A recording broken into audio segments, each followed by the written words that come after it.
The Irish singer, artist, and composer Gavin Friday, once the lead singer of post-punk band Virgin Prunes, has been solo since '86, experimenting since then with new styles.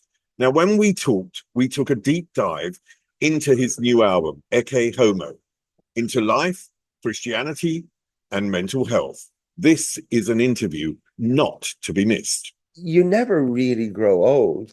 You may feel 165, but you're still thinking like a 35-year-old or a 17-year-old. We met through Bowie. The phone booth was right outside Guggi's house, which was number 5 Cedarwood Road. I was in the cul-de-sac 140, and Bono was number 10 across the road. When you say the retrospective memorabilia idea of this album, it didn't happen like I went out to write that. It sort of just evolved. I didn't know at the time, and you don't when you're a kid. It's when you look back and get perspective. But the three of us had very dysfunctional relationships with our dads. It's so great that you go there with these questions that are so important. Don't go away. The interview with Gavin Friday is about to start. But first, though, just time for me, as always, to ask you to support the podcast by liking, sharing, subscribing, or even becoming a member. Remember, level 2, the price of a coffee, allows you to see each interview earlier than non-members. So here's Gavin Friday.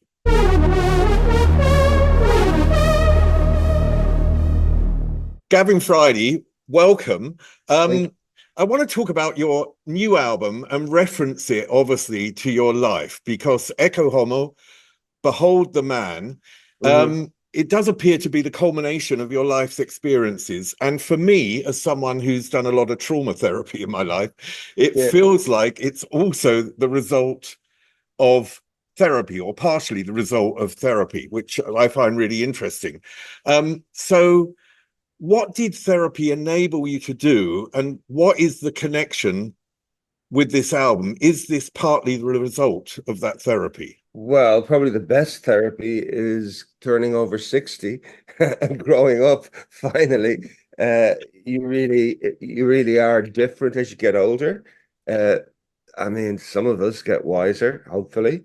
Uh, it was, I mean, w w- that's a pretty heavy loaded question about therapy, but it's very important, as is mental health, I think. Uh, I know.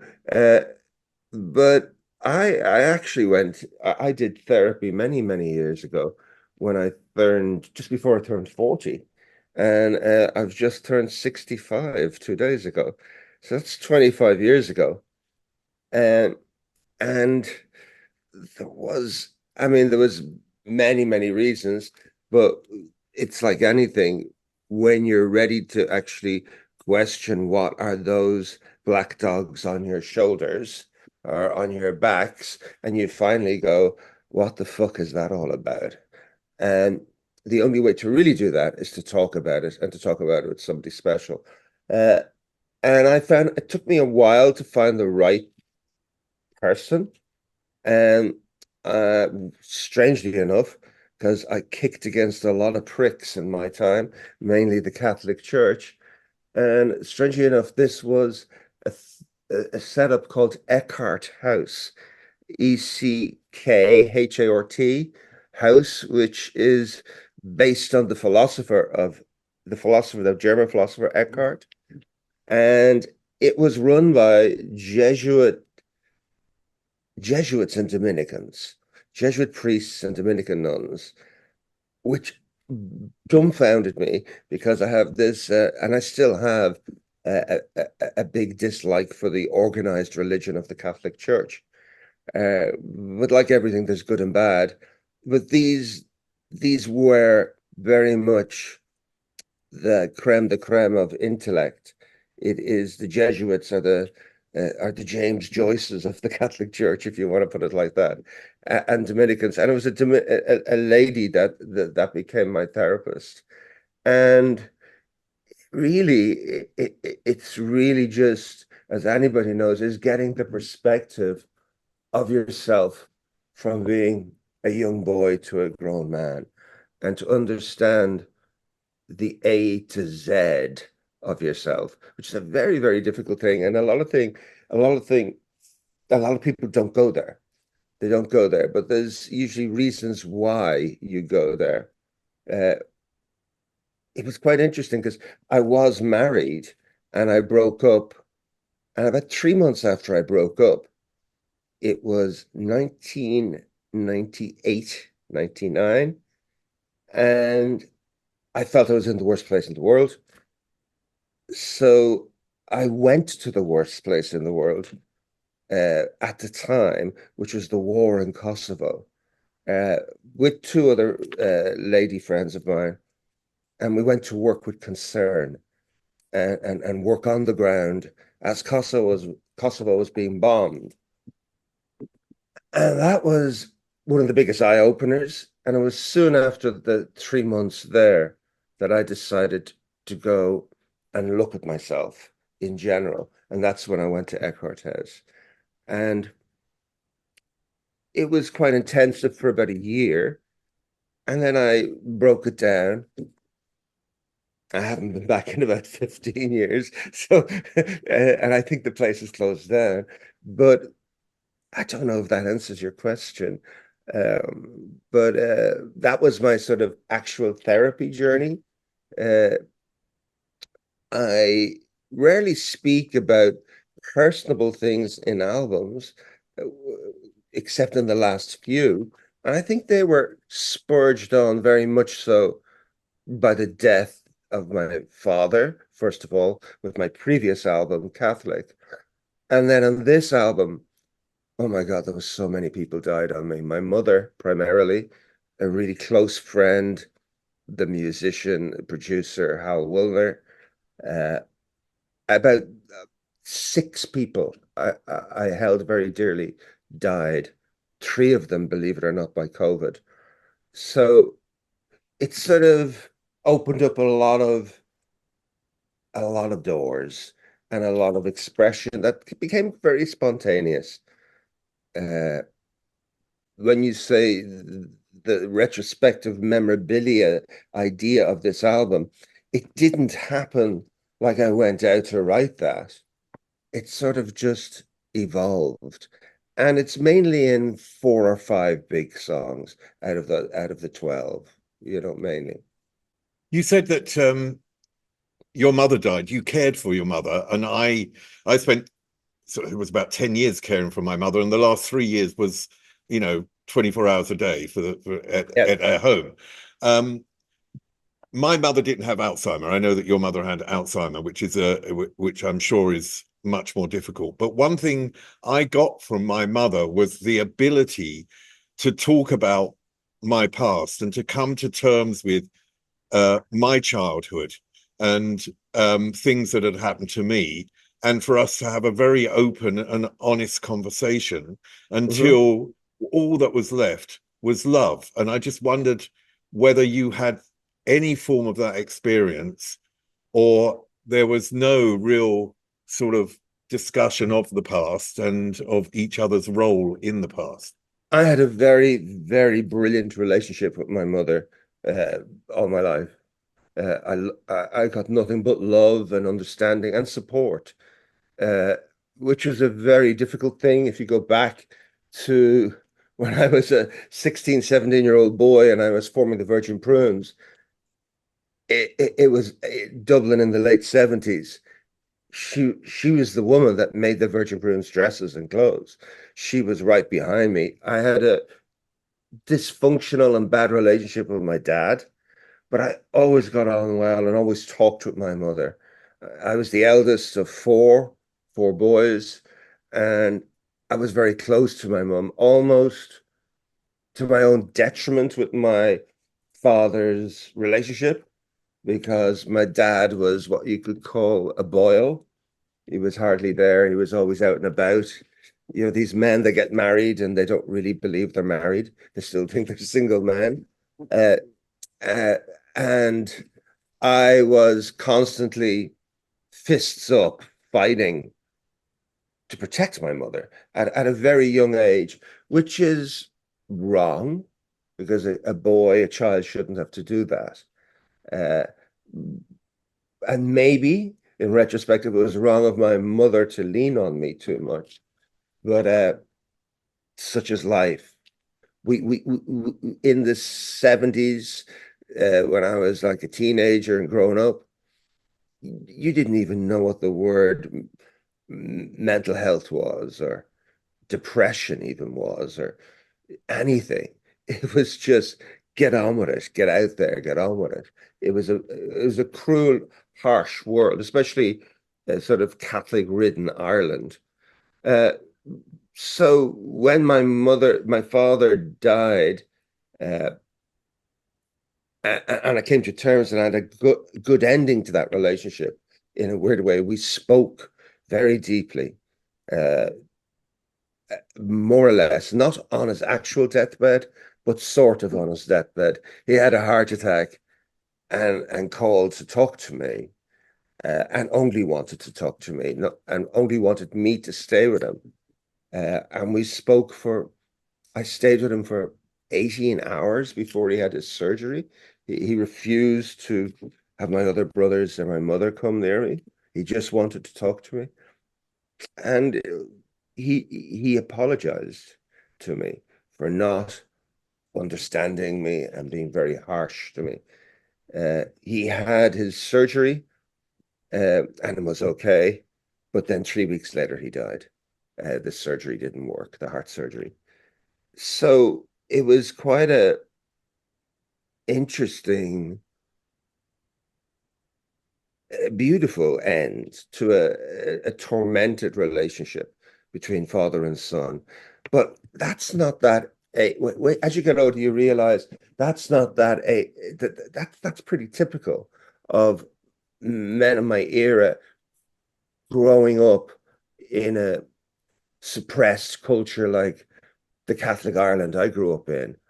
And my dad's dad died when he was 4, and World War II was going on. And you just can't, when you get old, you get the perspective of everything rather than just your own bullshit or pain or humps. Do you get me?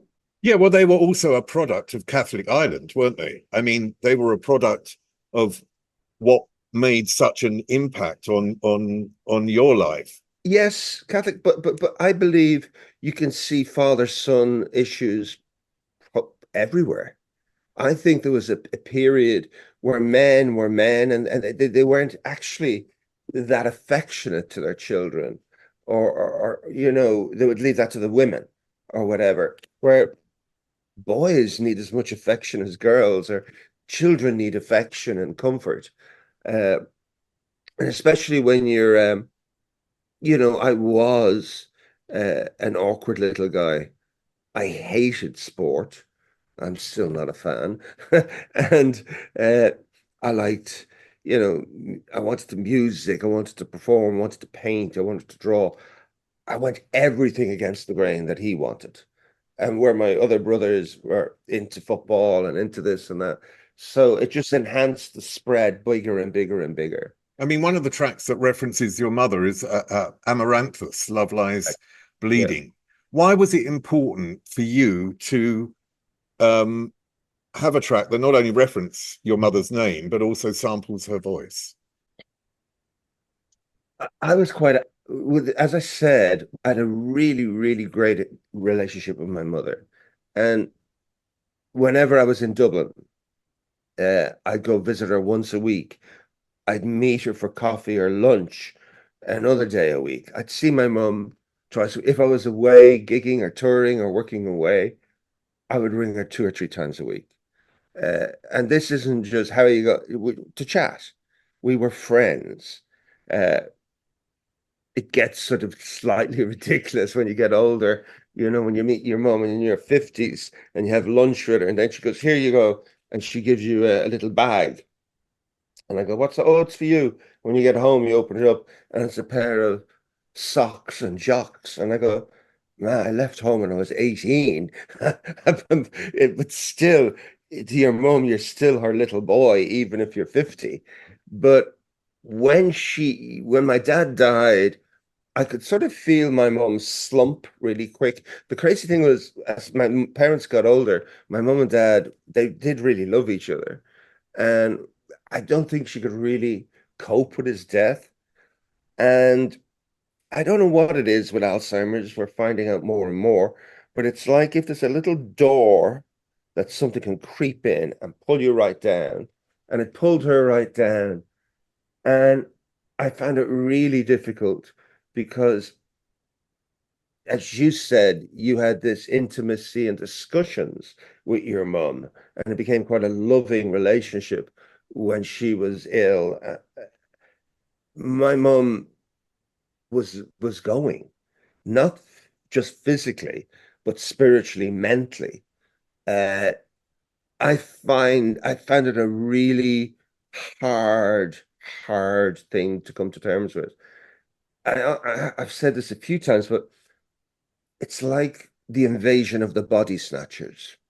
It's like the soul is gone, the person is there, and there's a deadness in the eye, and they revert to all different ridiculous things. They revert back to childhood incidents. There's a line in Amaranthus that says, "Now all I am is every man she ever knew." Uh, and I know you get that in a big family where the mother can go, Sean, Pat, Mick, but I was her husband. I was the gardener.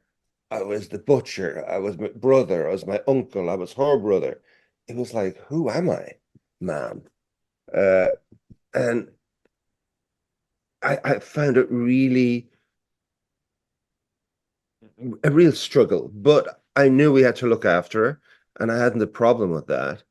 And I started sort of reverting to what she wanted, which was just watch ridiculous TV all the time. She got to the stage where we bought her a big widescreen TV, set her up with everything. And she said, "Oh, I don't like Coronation Street or EastEnders anymore. They're all made up. I only like true stories." And there's this dreadful thing on cable TV. It's called True Stories, and it's just about those uh, the wife that marries the man that beats up the daughter, and she runs away with the three children, and they're all made in the 70s. And I go, Jesus Christ. So go to sit the afternoon with her, and you'd have to go through two or three of these true stories. You'd be almost like in a mental home yourself. But it ended up that we had to get help in, home help, like two Filipino ladies that lived with her. And eventually she ended up in a home. Uh, and I just found it's very difficult 6 years of that whole. I was angry at the disease of Alzheimer's, and you hear people talk about it, and they say, "Oh, it's like they go back to their childhood. It's like there's a beauty in it." Maybe for some, but I didn't find that at all. She became very agitated. She wanted to leave home. She was packing all our bags all the time to go away. You had to get her into a car, drive her around for 5 minutes to come back. It was quite tormenting. She'd disappear. Like the typical tragedy Alzheimer cases, difficult ones you see. Uh, she used to grow flowers at the back garden, and she grew the plant Amaranthus, which is that beautiful red thing that drops, and it's called Love Lies Bleeding. And I remember there was an incident when I called into her when she was in the care home, and on a Monday they would it was called Mount Hybla in North County Dublin, and they'd go in and they'd do all the ladies' hair and makeup to their choice. And I remember going in to visit her that Monday afternoon, and they they said, "Oh, we had nothing to do with how she looks." I says, "What do you mean?" He says, "She wanted to look like this." So I said, "That's okay." When I went in to her little room, she was sitting there. she had black nail varnish, black lipstick, black eyes, basically a goth, white face. And I went, oh, Jesus, she's gone back to when she used to make the clothes for the Virgin Prunes. When she used to be like when I was a 18-year-old boy, she'd been on Susie's on the TV, Susie's on the telly. You know, she was living through her son's what he loved. And I said, she's turned into a goth. And that sort of kickstart the song for me. Uh, Hence, it has that, you know, early 80s punky, almost. Do you remember that sort of the Susie and the Banshees flow? They used to spin their arms and kick their, like, and I love the depth of those early 80s sort of deep words that you'd have, Amaranthus. Uh, but basically, it's just a plea for my mother to say like uh, she's going.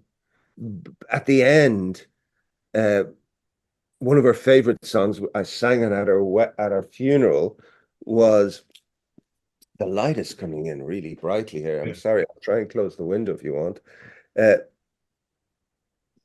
Daisy, Daisy, give me your answer do. You know that old song? And most of the album is electronic based. And I was sort of Googling up Daisy and I said, wow, this is the first song that was ever played by a computer in the 80s, in the 60s. Hence, Stanley Kubrick uh, had HAL, the computer, in 2001. The last thing he sings is Daisy, Day. And I went, oh, that's my mom's favorite song. So I started playing that and and just spontaneously, the last voice message she left on my phone before she died, I wasn't with her when she died, was to wish me happy birthday. So I sound very sentimental, but you sort of instinctively how I write is very emotive and reactionary. It wasn't that planned out. Uh, I was going through that, so obviously that poured out into the music. But all the titles and that, I just as I explained. I mean, I think drive of any creative person comes from a childhood experience or something in their childhood. I mean, maybe to just explain mine, my father didn't want a third child. I'm the third child. He had nothing to do with me. And I believe I sought love as a, you know, by being at one point on MTV as a compensation for Yeah. not getting the love of my father. Your experience as a child, and you already mentioned the Catholic Church, was being beaten by your teachers, and the Catholic Church had enormous power. So I presume it was something that you couldn't, in a sense, react against, and you were probably too young to Yeah. be able to react against. So how did that make you feel? And how do you feel that may have actually fed into the drive that has ended up with this amazing creativity? You're very true. As a young boy, all my education was in Catholic Ireland in Dublin, and it started off with nuns who were horrifically cruel to me. As you know what it's like for any 3 or 4 year old boy go to school for the first day. But I had uh, a gate. My real name is Oscailga. It's Irish, Fionnán, Fioda N, which basically, if you read it as an English person, would look like Fiona with an N. But the nun used to call me, that's a girl's name, and you've got girl's hair. This is when I had long curly hair. And it was like, put a pin in your hair. And like the age of 3.5, I had this like, why is she being cruel to me? And then as you got older, it was corporal punishment and just Christian Brothers. And then the magic spell that happened for me was I really was a very quiet and introverted child until I was around 12. And the real music became this ray of light that could get me away.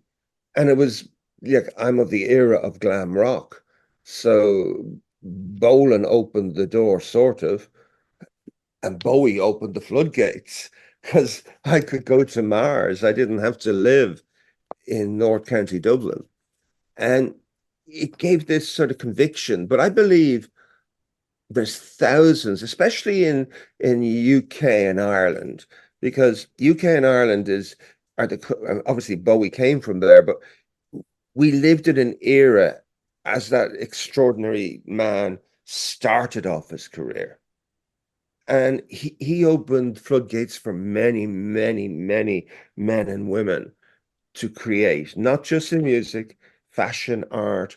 And he is, for me, the great diviner.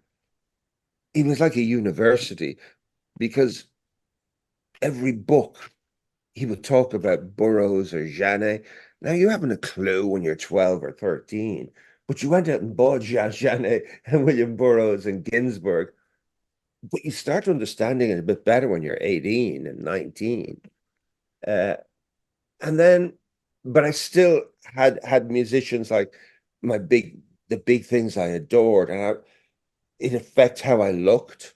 I got my ears pierced for the first time. I secretly wore eyeliner, not in front of your dad. I dressed.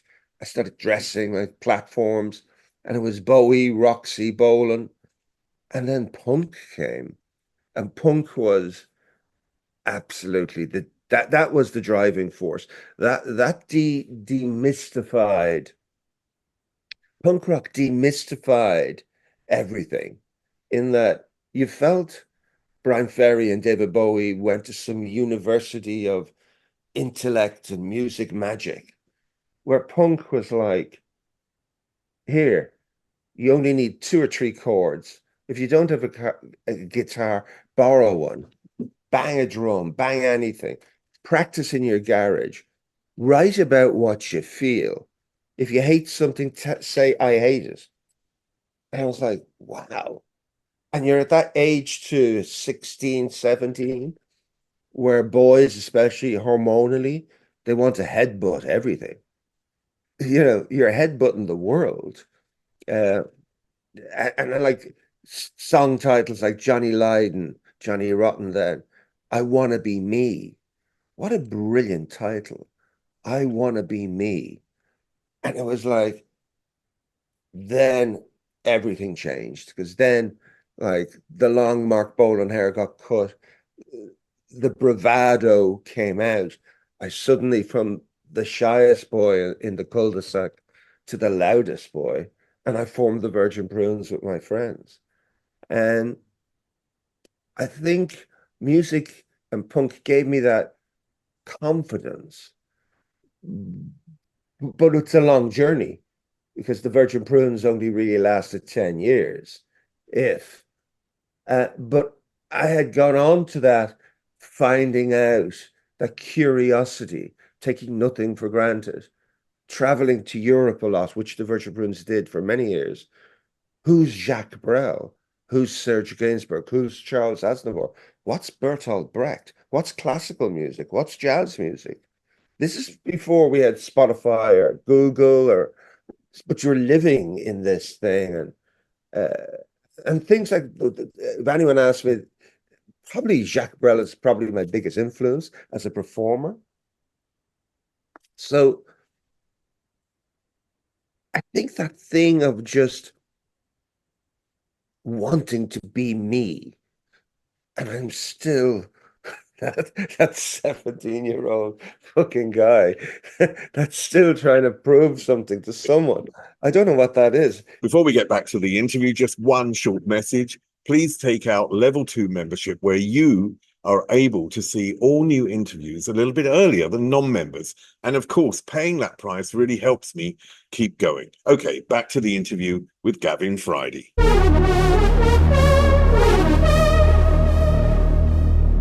You never really grow old. You may feel 165, but you're still thinking like a 35-year-old or a 17-year-old. you'd been part of a gang in the small village, Lipton Village, with Yeah, Paul Hewson, who's become known as Bono, and Guggi, who you were in the Virgin Prunes with. yeah. So tell me about the importance of them at that time in your life. The album's dedicated to my mother and to Hal Wilner. Uh, but the song When the World Was Young, which was probably the first song I wrote with Dave Ball. Dave Ball's one of the co-writers of some of the songs.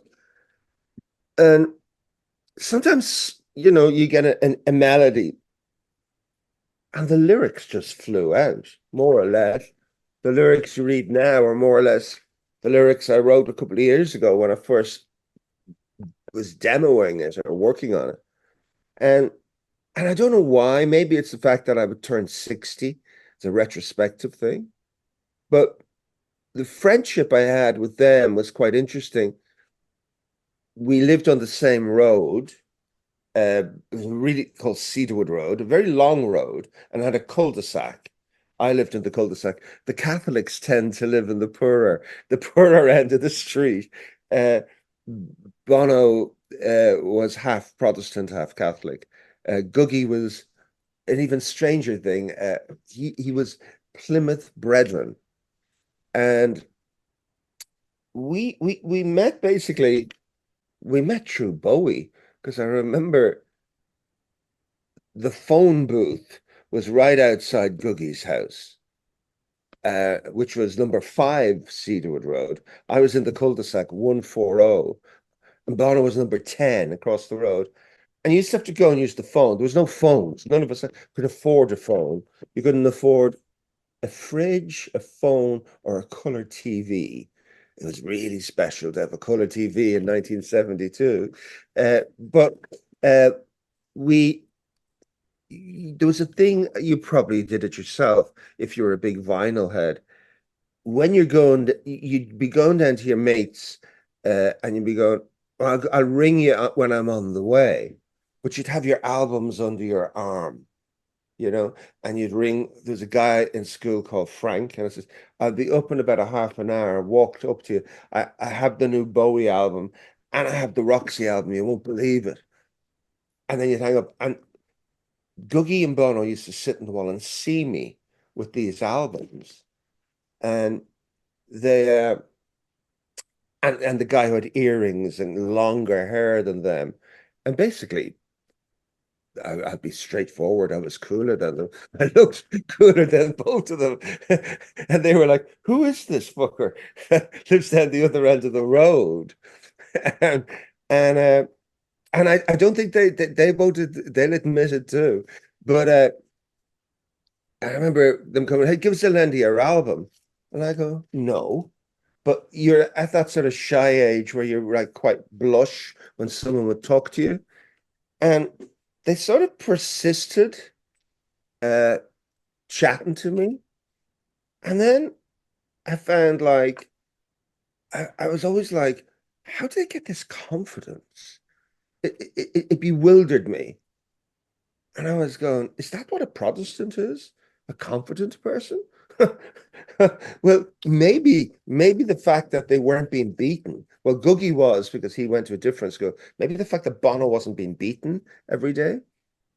But a bond quickly grew between us. And we're like 13 and a half, 14. And I believe I didn't know at the time.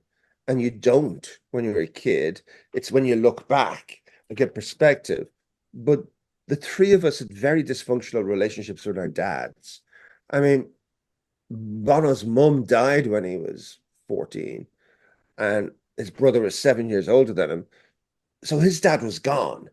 His dad was like late 30s. So he was gone. He just was there. Uh, Dougie's dad was Plymouth Brethren and used to beat him up bad. And I believe that absent dad, that was almost like a silent glue between the three of us. And then the whole thing that let's get out of this kip was another thing.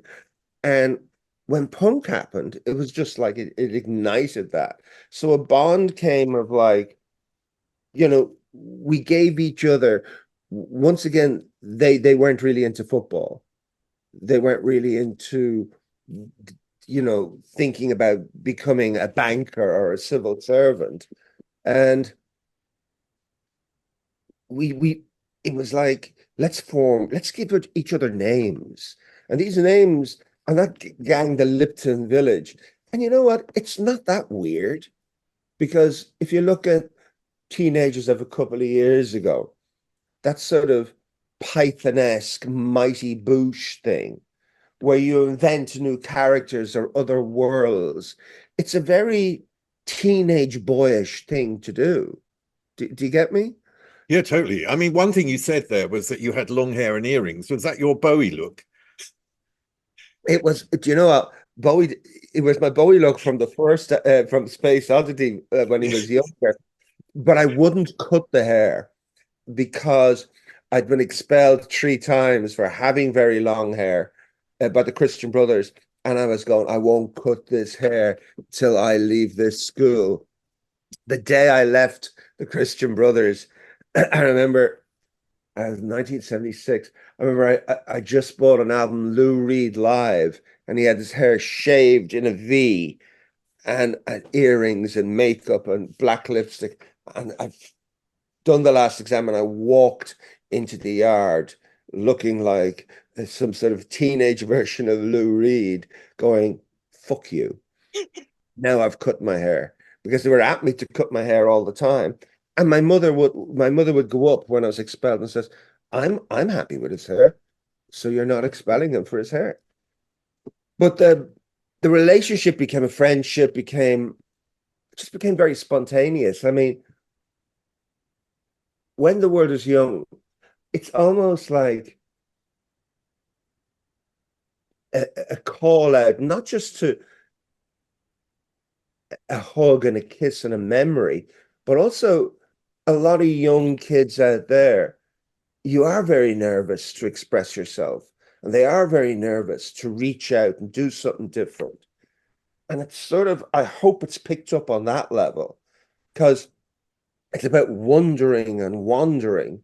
I keep going on about I wondered and we wandered, and we waste a lot of our time. But sometimes that wandering is to have the courage to go. It took a lot of balls for the Virgin Prunes to go, no, Ireland doesn't like us. We'll go to England. And England wasn't jumping up and down about us. They were sort of in parts. So we went to Europe. And I don't know, I just found, you two obviously went to America, but I found, to believe in reaching for something and striving for something. And it's at a time like where it was very difficult. Uh, it's very difficult now for young musicians, as streaming has strangled the livelihoods of so many musicians. It's really, but they need to have faith. So there's a bit of that going on there. You mentioned Dave Ball, who produced the album, and you worked with him in the Virgin Prunes, obviously, with The Moon Looked Down and Laughed, Yeah. which I think was the second and final album, wasn't it? And I just wondered, was it from that point that you always wanted to work with him again? Did you have contact? And what was the genesis of this album as far as he and you were concerned? Well, Dave Ball, we spent a lot of time in London in the early 80s, especially around Soho area, which was very different. And I actually have a tribute to Soho on the album, Tabarotica. And Soft Cell, I was a big fan of Soft Cell. I felt they pushed the boat out a lot more than on other bands in the day. And we had worked with Colin Newman on our first album, If I Die, I Die. And I always felt it's good to have a musician rather than a producer, because we were very, very belligerently DIY, and it has to be, we can't have, the record company isn't going to tell us what to do, type of thing. So Dave Ball, we brought in for The Moon Looked Down. And we recorded a lot in Soho. And, it was a troublesome album because the band were sort of beginning to break up. And Soft Cell were breaking up. And the world was sort of changing. You know, Thatcher's grip was getting tighter on Britain, and the Catholics' grip was tighter in Ireland. And it was the 80s were a difficult time. It was you remember they weren't my favorite years, the 80s. Uh, People reminisce about them, but they were pretty, you know, tough. I think people reminisce about them because of the music. They don't. I think sexism, racism, homophobia, misogyny. I mean, the 80s had it all. All the bad shit was in the 80s as well. Yeah, beyond, but it was also the greatness of, like, you talked about homophobia there. Bowie opened that door, but it was like, even though it was within the pop world, you had Boy George, Mark Almond, Jimmy Somerville flying so many great flags that probably saved thousands of young boys and girls' lives. Seriously, seriously, and still probably does. Small town boy, the amount of young boys that had to get on trains and run away. My God, what a poignant and beautiful thing to have someone else believing in you when no one else does. Uh, so but they were outsiders, if you want to say. But yeah, the 80s. What were we talking about? Sorry, I'm losing the stream of thought there. We're Well, talking really, the genesis Dave of the Ball, album Dave with Dave Ball. Ball. Yeah. Yeah. And the truth is, like the Virgin Prunes, when they broke, I went and worked with a guy called Morris Caesar, a classically trained musician, because I wanted to learn more about music. And Dave Ball, I had not seen or heard of in since 1985. And it was around about 10 years ago, a little after I brought out Catholic in 2011, maybe 2013. I'm not sure. He sent me a message. Is this your email? I go, hey, I know you love Suicide. Do you want to do a cover version for Alan Vega's 70th of Ghost Rider? And I heard the rough demo, and I says, of course. And we did it remotely. Um, it was released as a 10-inch, blah blah blah, on some indie Blast First, I think. And we ended up, he said, hey, every 6 months you go, hey, how's it going? What about if I sent you an idea or two? Would you be interested in jamming on it or see what you think? And very slowly, over two years or more, he would send songs or ideas or rhythm tracks. And I would go, oh, that's interesting. And I start bringing them into a studio and jamming on them a bit and then putting them away, not even thinking I was going to make an album. And I'd say over the 2 years, I said to the engineer I work with, who also is one of the co-producers, Michael Heffernan, and I said, let's listen to all of this. And I went, whoa, I've got something here. So I arranged to go over and spend some time with Dave Ball and another musician, Ricardo, in London. But it wasn't a super big plan. Let's just see what happens. Um, and I do a week, and then I go, hey, I'll come back in 6 weeks. I'll do another week, and then I'll do a week. And we'd work like 10 in the morning till 7 at night. And then he went, look, we really got something. I said, look, come over to Dublin. I got to make this more my own identity. I need some classical stuff on it, some other instruments. Like I've done a lot of work on soundtrack. So I wanted this cellos, and I could hear other music in there. And I wanted it more widescreen as well as being quite sort of Teutonic and electronic.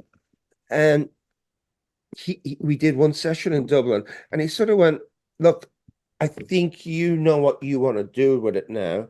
You finish it. You finish it off. Uh, which is fine. There was no bad vibe. Uh, he's absolutely in love with the album. And it was around 2019 that I really grabbed the album by the balls and started finishing all the lyrics. And it was March 2020 when I started mixing it. And Michael says, there's something going on. We should look at the TV.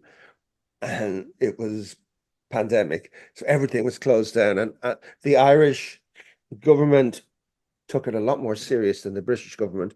Like we were, everything shut down and we were restricted for 2 kilometers. We couldn't do any.